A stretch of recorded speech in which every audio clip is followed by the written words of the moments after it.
Welcome to the last breakfast. Please enjoy the video. You begin by combining prerequisites that actually move you forward now. Measure flour, sugar, baking powder, and 1/2 cup butter. Whisk dry ingredients so they aerate. This gives lift. Meanwhile, prepare the garden bed.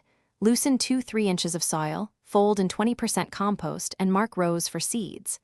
Once the oven is at 180 degrees C, cream butter and sugar.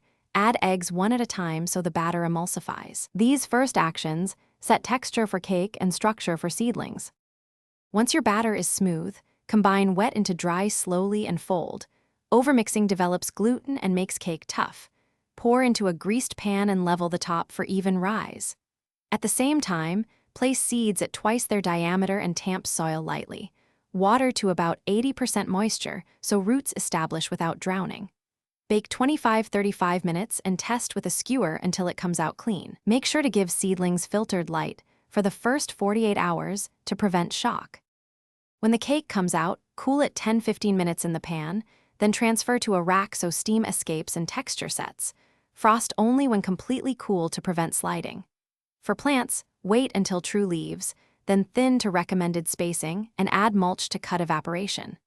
If the cake sinks or seedlings don't emerge, troubleshoot.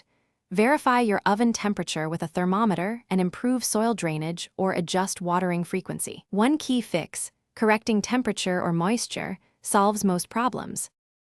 Thanks for watching. If this was helpful, leave a like and consider subscribing. See you next time.